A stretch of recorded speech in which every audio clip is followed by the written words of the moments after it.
Sintayong mengungkapkan para pemain timnas Indonesia U20 terkena flu dan ini penyebabnya.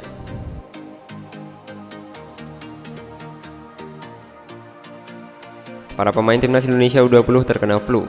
Perubahan suhu dari pagi ke sore di Turki menjadi penyebabnya. Suhu pagi hari di Turki berkisar 9 derajat Celcius menurut situs Weather dan bisa meningkat hingga 19 derajat saat sore hari. Sintayong baru saja membawa timnas Indonesia U20 mengalahkan Moldova 3-1 di Manavgat Atatürk Stadium Antalya Selasa 1 November dan partai ini merupakan laga uji coba ketiga skuad Garuda Muda di Turki.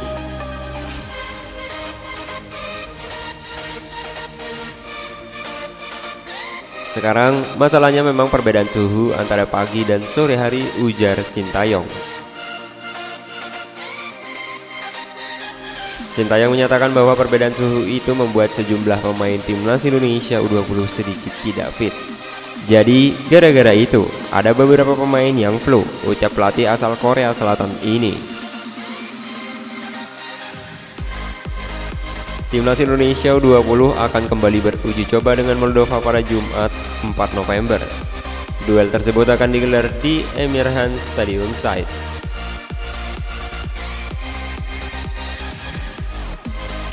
Sintayong membuka kemungkinan untuk melakukan rotasi sebab beberapa pemain tengah mengalami flu. Saya pasti akan melihat skuad nanti bagaimana setelah memantau kondisi para pemain saat ini. Masih ada 2 hari lagi sampai ke pertandingan kedua antara timnas Indonesia U20 kontra Moldova, imbu pelatih berusia 52 tahun ini. Timnas Indonesia tidak bisa berkandang di SUGBK untuk Piala AFF 2022.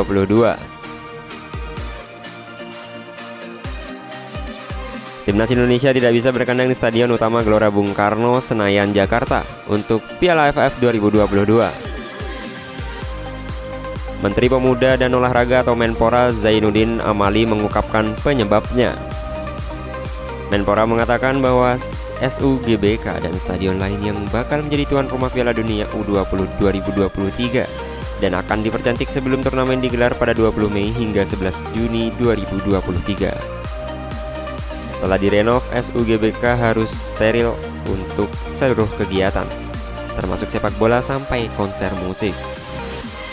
Selain timnas Indonesia, SUGBK juga seharusnya menjadi tempat manggung bagi girl band asal Korea Selatan Blackpink pada 11 sampai 12 Maret 2022. Sebelum itu, Raisa juga dijadwalkan menggelar konser di SUGBK pada 25 Februari 2023.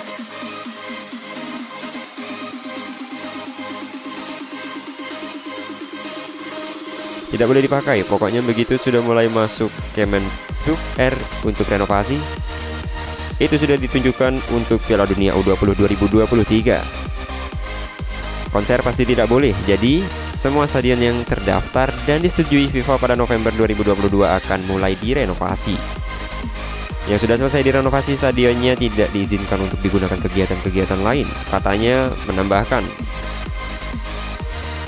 Selain SUGBK, 5 stadion lainnya yang akan menjadi tuan rumah Piala Dunia 2023 adalah Stadion Gelora Sriwijaya Palembang, Stadion Sijalak Harupat Kabupaten Bandung, Stadion Manahan Solo, Stadion Gelora Bung Tomo Surabaya, dan Stadion Kapten Iwayan Dipta Gianyar Bali.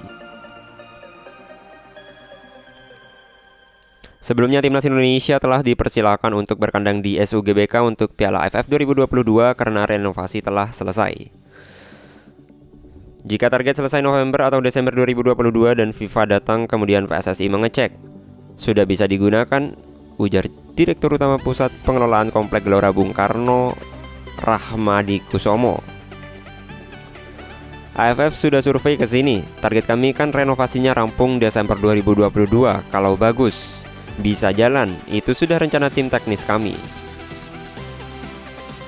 Sejak Oktober 2022, tahap penumbuhan rumput untuk mencari sesuai spesifikasi FIFA sudah dilakukan. Kami berharap akhir tahun bisa digunakan, imbuhnya.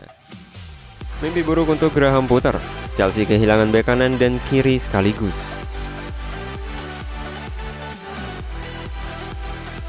Ada kabar buruk datang dari kemenangan Chelsea atas Dinamo Zagreb pada matchday ke-6 Liga Champions Kamis 3 November dini hari.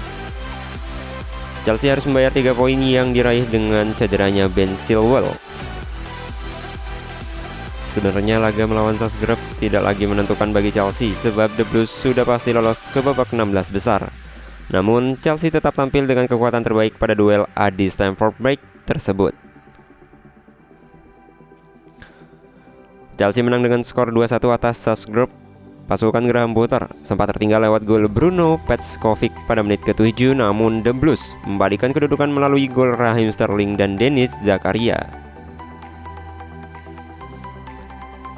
Chelsea menang, lolos ke 16 besar dan menjadi juara grup A. Namun ada kabar buruk dari hasil positif itu. Lantas seberapa buruk cedera Ben Chilwell? Mari kita simak ulasannya. Ben Chilwell bermain cukup bagus pada laga Chelsea melawan Dinamo Zagreb. Pemain 25 tahun itu mengalami masalah pada menit ke-90. Chilwell mengakhiri laga dengan kondisi buruk karena perlu bantuan untuk berjalan. Manajer Chelsea Graham Potter tidak menampik bahwa kondisi Chilwell cukup buruk.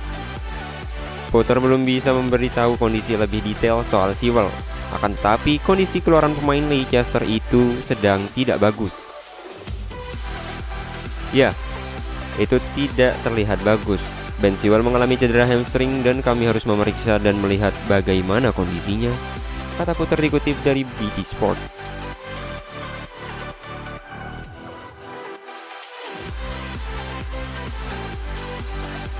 Cedera Chilwell membuat Potter dalam kondisi sulit, sebab sebelum Chilwell cedera, Potter lebih dulu kehilangan Reece James, yang artinya kini Chelsea telah kehilangan bek kanan dan kiri utamanya sekaligus.